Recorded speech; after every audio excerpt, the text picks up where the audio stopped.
Hello tout le monde, je suis ravie de vous retrouver pour une nouvelle vidéo. Aujourd'hui, ça ne va pas être une guidance à proprement parler, ça va plutôt être une chronique. Donc, toutes les semaines, je vais essayer de vous faire une petite chronique sur un thème, sur un point, qui peut éventuellement vous intéresser. Aujourd'hui, alors on va parler de culpabilité. Donc, voilà. Avant de commencer, ce que j'aimerais avant tout faire, c'est vraiment remercier les nouveaux abonnés qui se sont abonnés à la chaîne durant cette semaine. C'est incroyable. Merci beaucoup. Euh, pour les commentaires aussi, pour ceux qui like, parce que franchement, c'est comme ça que je peux voir que voilà que vous avez aimé ou pas. C'est par rapport à un petit signe de votre part qui me fait moi aussi qui me fait avancer finalement parce que ça me réconforte dans ce que je fais. Même si j'adore ce que je fais et que je n'ai pas forcément besoin de retour, mais ça fait toujours plaisir. Et puis voilà, c'est un échange énergétique qui est important. Ensuite, hmm, ça s'est arrêté net en fait. Hein. Ouais, ça s'est arrêté net. C'est bizarre. J'ai vraiment une coupure nette. Je dis toujours, vous voyez, je dis, je fais pas de guidance, et puis finalement, ça se met, la canalisation se met en place et je reçois des choses. Donc bon, ok, on va essayer de faire le point dans la vidéo, au cours de la vidéo.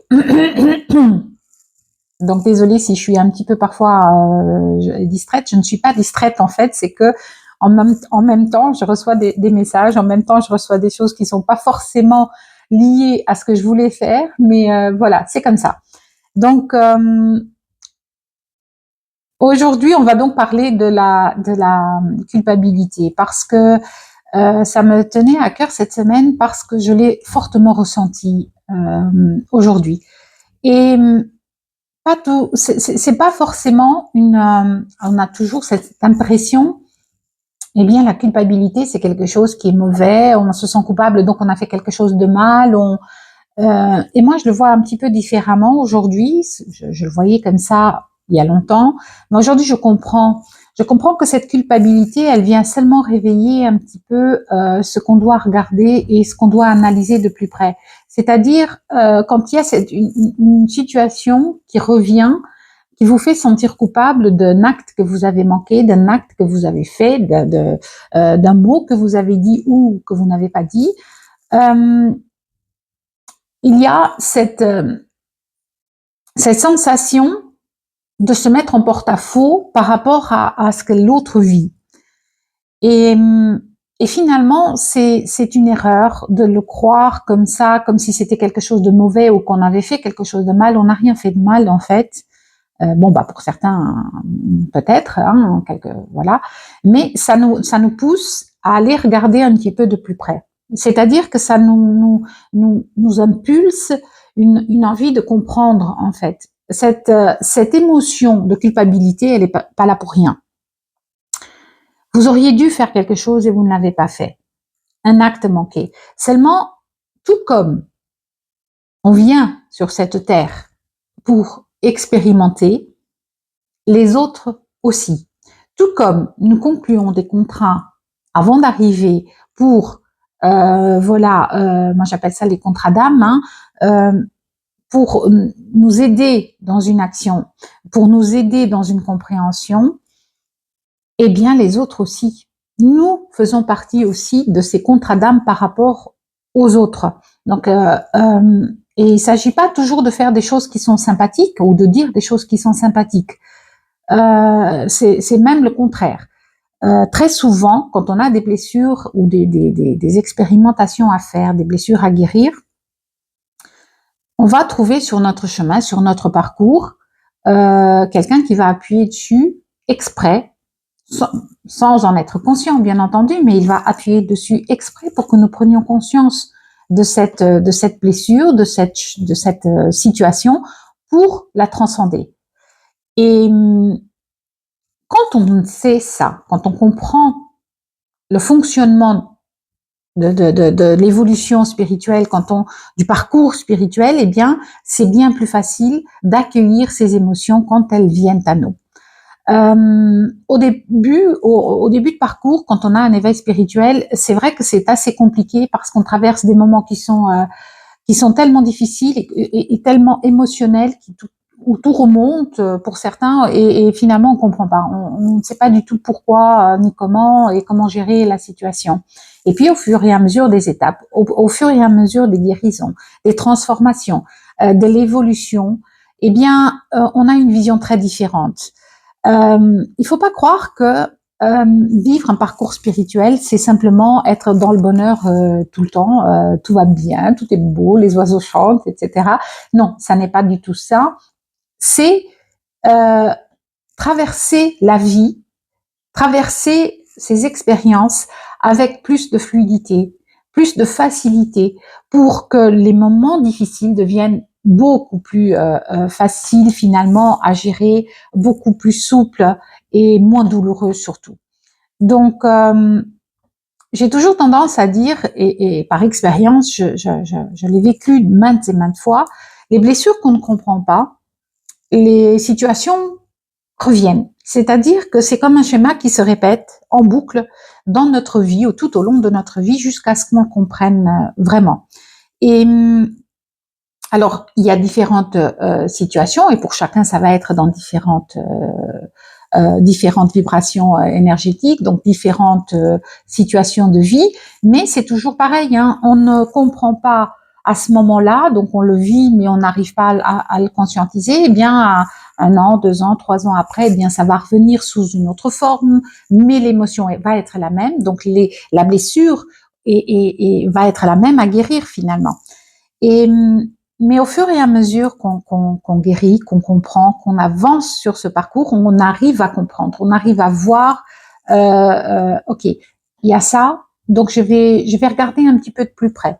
Je vais essayer de comprendre pourquoi ça revient et pourquoi maintenant. Pourquoi maintenant alors que je pensais l'avoir déjà travaillé, je pensais l'avoir déjà guéri et ça revient.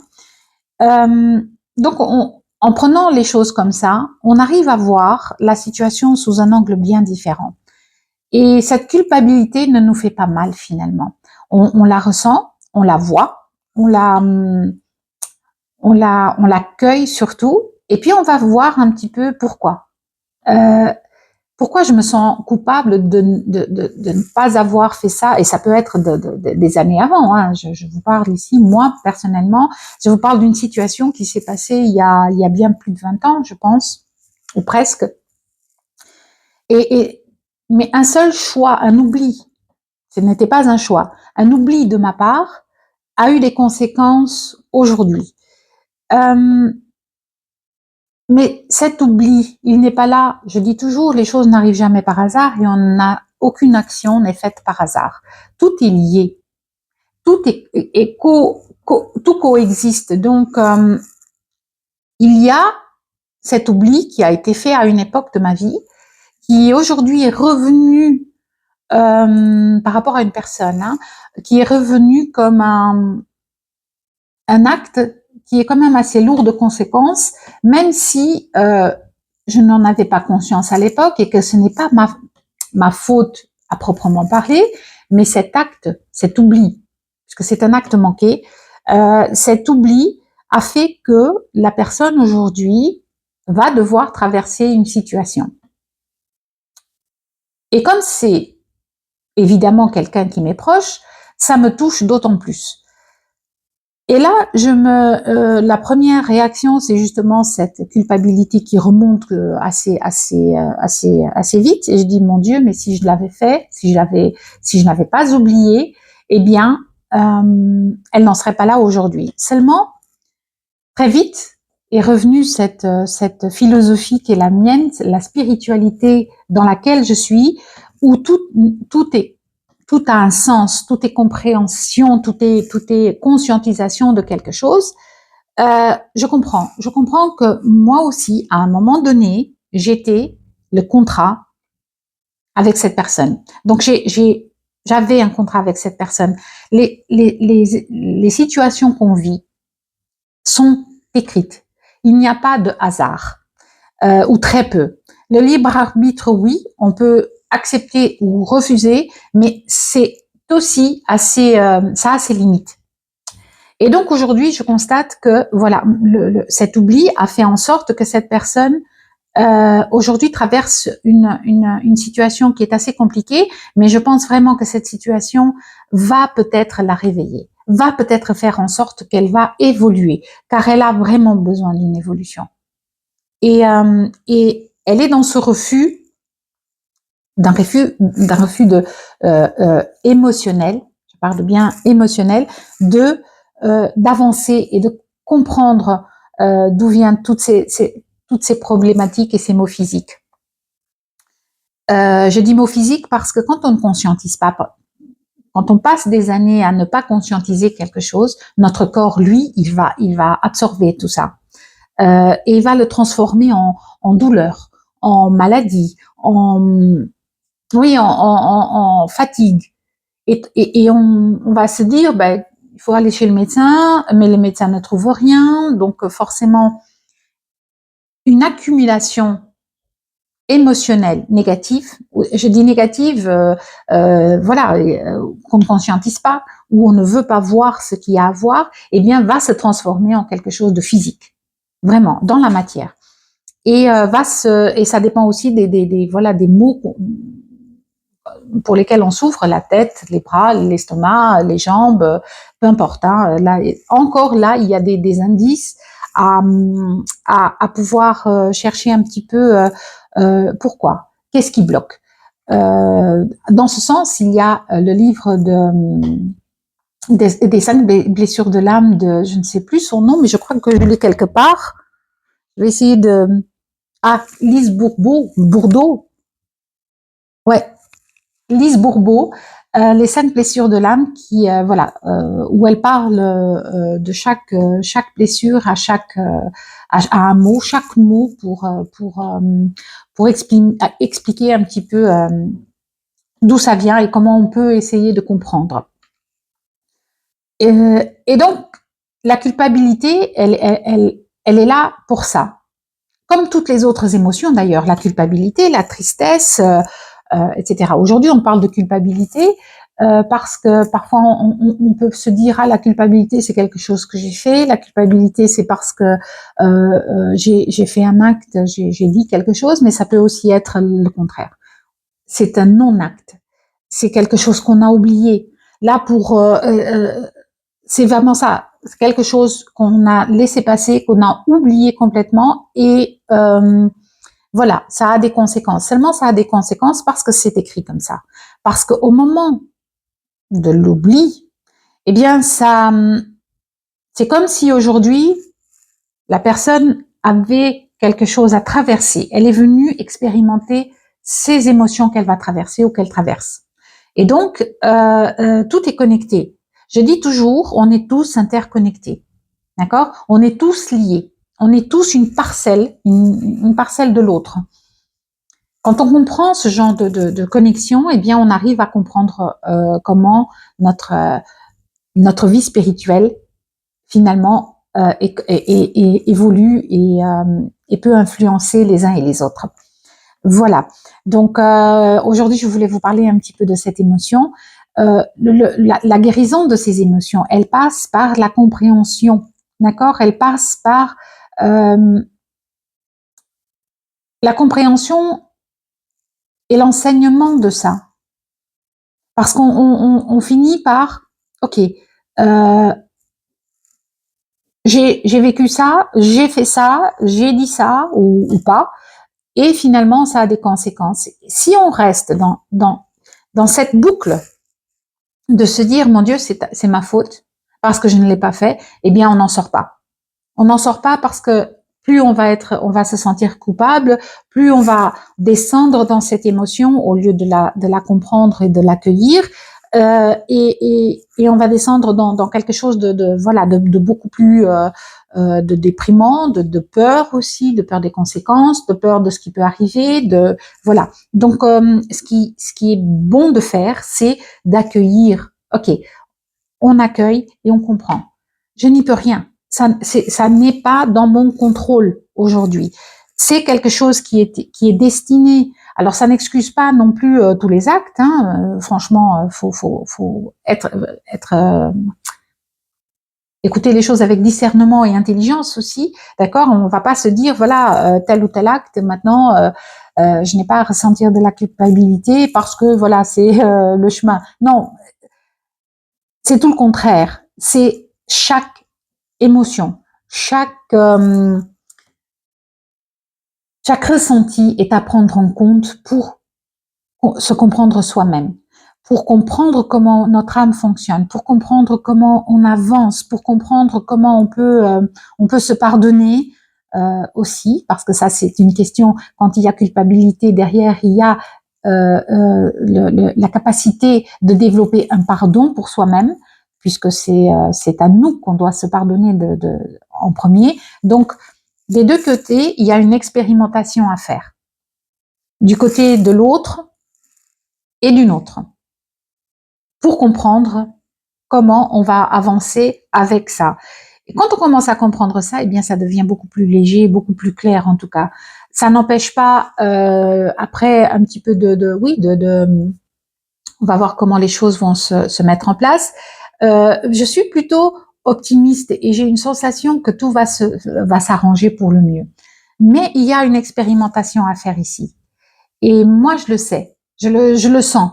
Donc, ce que je voulais partager avec vous aujourd'hui ici, c'est quand il y a des émotions comme ça de culpabilité qui vous assaillent, qui vous empêchent de respirer, de vivre finalement, prenez le temps de l'accueillir, prenez le temps de comprendre qu'est-ce que ça vous fait travailler, comment vous allez pouvoir le mettre dans votre quotidien pour sortir de cette émotion. Il s'agit pas de la mettre sous un livre et d'essayer de l'oublier, de la mettre dans un placard, parce que ça ne va pas fonctionner. Et plus tard, elle va revenir 2 fois plus fort s'il le faut. Donc prenez-la à chaque fois qu'elle vient, parce que peut-être elle va venir 1 fois et 2 fois et 3 fois. Donc prenez-la et travaillez dessus. Je fais ces chroniques parce que pour moi, la spiritualité n'est pas quelque chose qu'on travaille seulement de temps en temps ou quand on en a envie, ou c'est quelque chose qu'on expérimente quotidiennement. C'est une façon d'être, c'est une façon de vivre. Il s'agit pas seulement d'énergie qu'on travaille, mais il s'agit vraiment de se servir de toute cette énergie, de tous les outils qui sont à notre portée pour travailler sur nous, pour guérir de tout ce qu'il y a à guérir. Tous les autres sont connectés à nous et nous sommes connectés aux autres.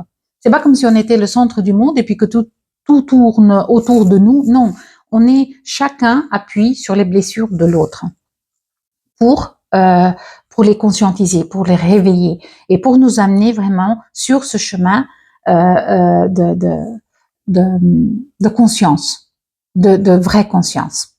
Voilà. Écoutez, pour aujourd'hui, c'était ça. Donc voilà, je vais essayer de faire toutes les semaines un petit peu une petite chronique comme ça avec un thème qui me parle et que je travaille, par exemple, parce que je travaille sur moi depuis de longues années maintenant. Et la médiumnité, c'est ça. Pour moi, la médiumnité, la découverte, pas la découverte parce que j'ai toujours été médium, bien entendu, mais la redécouverte et le réveil de toutes mes capacités, elles ne sont là que pour me permettre d'avancer. D'accord? De travailler sur moi. C'est ça l'outil de la médiumnité. Et on est tous médiums. Alors je sais que souvent on entend la médiumnité, c'est quelque chose qui mais non, on peut pas tous être médium, on peut pas tous faire c'est pas possible. C'est faux. On est dans une ère, on est entré dans une nouvelle vibration où la prise de conscience est très grande. Et c'est comme à l'époque, oui, effectivement, on n'avait pas cette conscience. Donc tout le monde ne pouvait pas être médium, puisque tout le monde n'avait pas autant de conscience et n'avait pas autant évolué. Aujourd'hui, c'est différent. On est dans une ère d'évolution spirituelle, mais à turbo. Donc, on on est tous dans la capacité de faire les choix, de se servir de ce qu'on a, de se servir de ce potentiel pour travailler sur nous. C'est ça le but, hein. C'est pas le but de faire, de dire, de prédire l'avenir, de parler aux morts, de faire des soins énergétiques, parce que là, c'est tout est la même chose, tout est lié. Je peux pas comprendre comment aujourd'hui encore, on peut dire que non, une voyante, c'est pas une médium, c'est pas ci, une énergéticienne ne peut pas faire ci, une tarologue ne peut pas faire. C'est faux, c'est tellement faux. Et quand on prendra conscience, enfin, que nous sommes tous, absolument tous capables de faire ce genre de travail sur soi avec sa propre force, ses propres dons, ses propres capacités, eh bien, je vous assure que les prises de conscience seront encore plus fortes et encore plus grandes. Et c'est ce qui se passe, en fait, hein. C'est ce qui se passe. Il y en a beaucoup qui sont déjà dans ce flux, d'autres ont loupé le coche, ne veulent absolument pas y entrer, bien, ok. Et puis d'autres vont encore y venir parce qu'ils ont commencé et ça prend du temps et c'est comme ça. On n'est pas tous au même niveau, heureusement, et c'est pour ça que ceux qui sont déjà à un certain niveau, partagent avec les autres pour que, voilà, pour qu'il y ait des prises de conscience, pour qu'il y ait une façon de voir. Donc, ça, c'était un petit peu pour aujourd'hui ce dont je voulais parler, surtout parce que ça me tient à cœur que vous compreniez, que tout le monde comprenne que la médiumnité n'est pas quelque chose de surnaturel. C'est naturel, tout au contraire, c'est très naturel. Mais cette nature a été étouffée.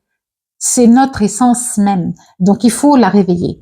Donc, pour ceux et celles qui s'intéressent vraiment et qui veulent un accompagnement beaucoup plus profond et beaucoup plus sur la durée, eh bien, j'ai un accompagnement où je partage tous mes outils, où je partage toutes mes connaissances, tout ce que j'ai pu vivre pendant toutes ces années, toutes ces expérimentations qui ont été vraiment riches, on va dire ça comme ça, très riches.